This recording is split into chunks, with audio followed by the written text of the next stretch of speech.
We begin this morning in Eastern Africa and the front page of the Standard newspaper in Kenya. It says, return of caning. Teachers go rogue. Whereas corporal punishment is banned in schools, cases of learners being beaten to a point of seeking medical attention arising. Could the tutors be taking matters into their own hands at the peril of learners? The details are on page 11, 12 and 13. This is a conversation that I'll probably explore further with Osauge, because a lot of us grew up in schools or experienced corporal punishment, but what really is a better or a more ideal situation? There's a photograph here. Azimio to report Gachagua to ICC. Azimio leader Raila Odinga addresses a rally at Kamukunji grounds in Nairobi yesterday. That's the photograph. And we have here 11 cult members face attempted suicide charge on page 5.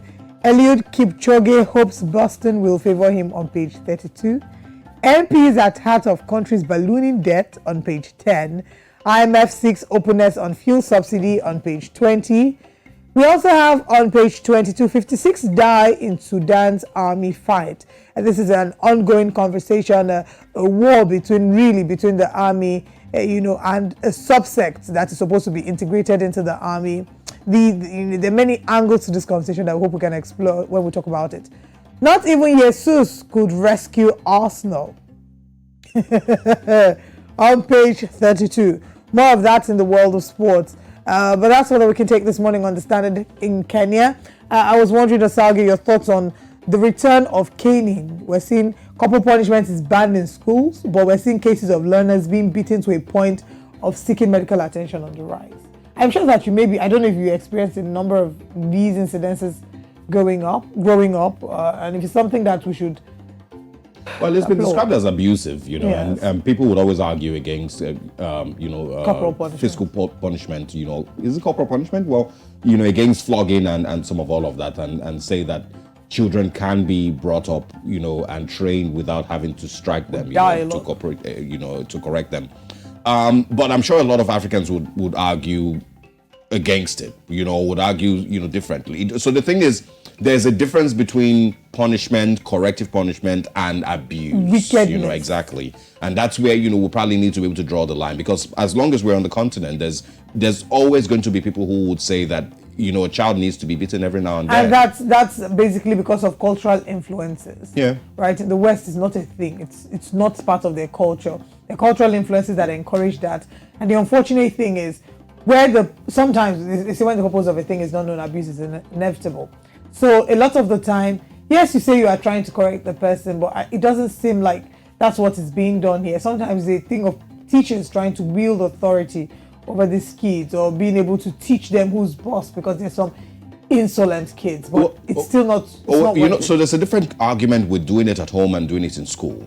So parents will always argue. I think the conversation is doing it in school. It's school then. A lot of As parents a will say mother, no. if you touch my child, Exactly. and you beat, anyway. A lot of parents would always say nobody should touch, flog, beat their child. They would do that at home if they have to. Another conversation. That one of beating your children at home is another conversation for another day. But let's move away from the Standard in Kenya and head to Southern Africa, see what's happening in the Namibian. All right, in Namibia this morning, it says there, catastrophic drought looms over Namibia as 10,000 people need food at Ipupa.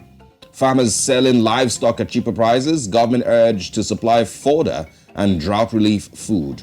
Also, wife sues health ministry to rebury husband, the son says the father was buried like a dog after COVID death. There's so many conversations that I think many years after now, we're still going to be having concerning what happened during, the COVID-19 pandemic in 2020. A lot of conversations to be had, with the way governments treated their citizens and so many other things. We can also find here, Karas cannot remain poor after green hydrogen, says Gainob.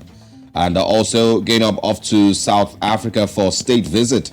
Winner prizes continue upward trend. That's on page 12.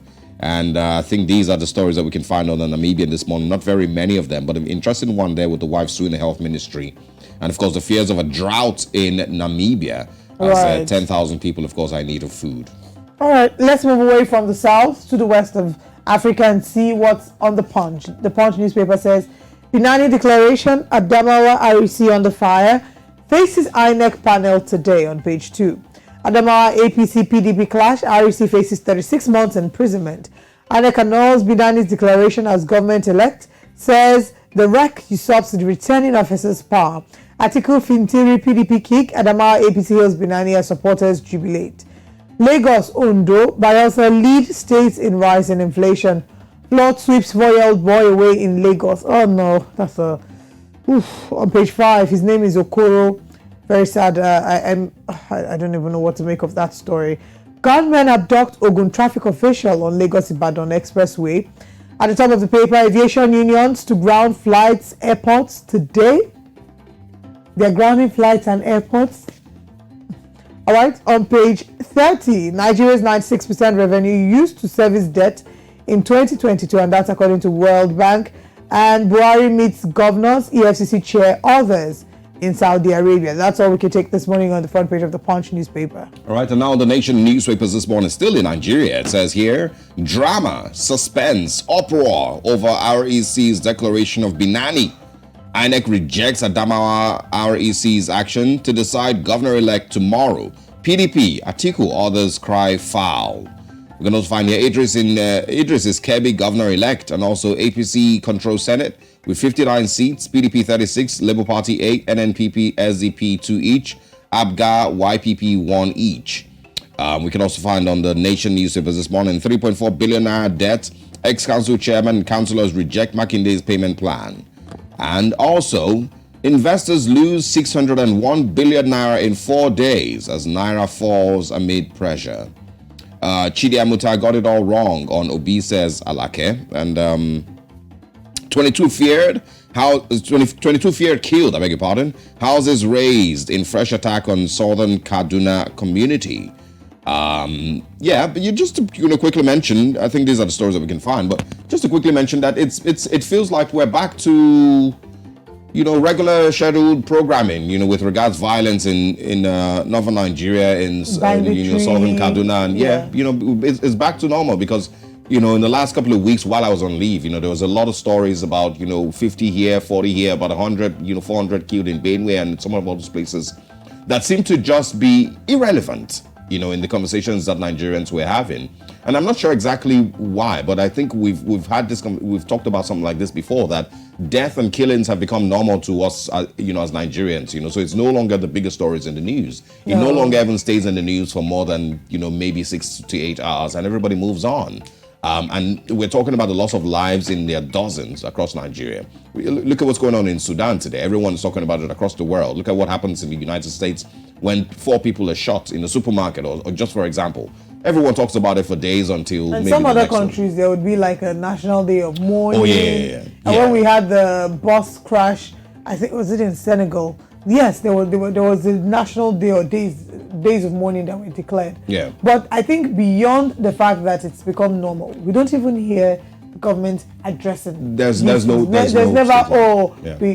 we just see condemn attack is almost like a press release that is just copy and paste, condemn the attacks on this, condemn the attacks on that, just edit dates and edit the incidences. Yeah. That's all that's in. Some of the complaints that Nigerians have had is they need to feel some form of emotional connection. They need to feel that the government is emotionally connected to the pain of the people, which is something that's somewhat lacking. Well, I would always say, and I think I did say before I went on leave, that there's no punishment for bad behavior. There's no punishment for failure in leadership. There's no punishment for, it feels like the reward for failure is more work in Nigeria. And that includes in governance. INEC holds emergency meeting today over Adamawa. Results collation moved to Abuja, prosecutes REC according to Yadudu. Electoral body decries attack on commissioners. Atiku, CDD, Yaga, others react. This is a very important topic that I'm about to read, especially for young people. Oral cancers kill 764 Nigerians annually. What do you call oral cancers now? Cancers of the throat. Okay, what causes oral cancers? Well, young people will be the best position to understand, because I think maybe a lot of the things that they ingest, a lot of things that they take in, you might want to Google what causes oral cancers, but I think that is something to be looked at, some of the things that they ingest. And young people ingest a wide array of things. Yeah. Right? Okay. thought you wanted to add a few things to that. No, I mean, I just wanted to be certain of the causes. It says tobacco use of any kind, including cigarettes, cigars, pipes, chewing tobacco and snuff, among others, heavy alcohol use, excessive sun exposure to your lips. Oh, whoa! I didn't know that part. And also sexually transmitted virus called human papillomavirus, HPV, and a weakened immune system. All right. Now moving away from that, many killed in fresh attack on Zangon Kataf. Buhari, Chadian leader, express concern over Sudan crisis. Okay. Moving away from there, let's see what's happening at the top of the paper. Senate, APC secures 59 seats, PDP 36, Labour Party 8, NNPP 2, and SDP 2. Subsidy palliative, federal government to pay 5,000 naira to 10 million households for 6 months. How does this take away the problem, Osagi? Federal government is paying 5,000 naira to 10 million households for 6 months. First, we have a data collation problem in Nigeria. How do they determine who are the indigent Poorest ones? of the poor. Yes, who are the people at the people? bottom of the cadre, like at the bottom of the ladder of over 200 million. So they're giving 10 million, 5,000 naira. What is this 5,000 naira meant to do? I think everybody knows what this is, but we're going to act like we don't. No. Yeah. We all know what this is. Absolutely. Yeah.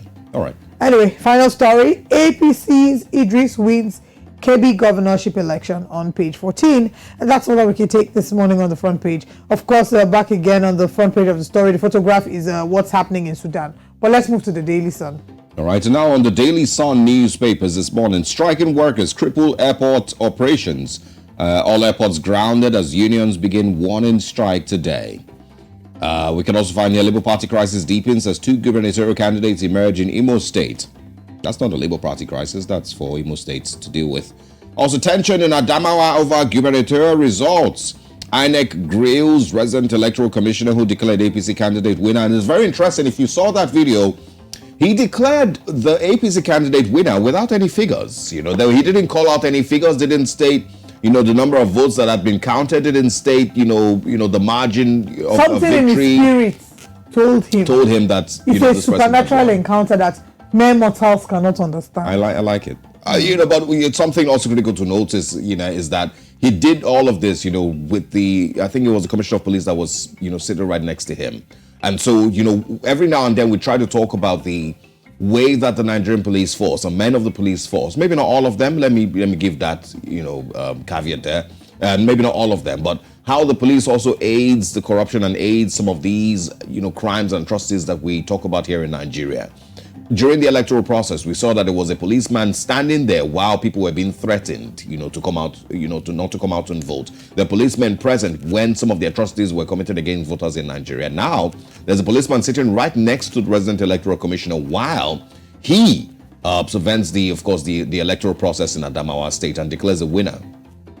It's a shameful thing that we, of course, have seen here play out, and we're looking to see what INEC does and how, these people are punished for their crimes. Conviction shows shambolic nature of 2023 poll, says Atiku Abubakar. And also IPOB, no threat to 2023 census in Southeast, says the NPC. We can also find here another bloody day in Kaduna. Gunmen killed 22 in southern Kaduna. Government confirms attacks.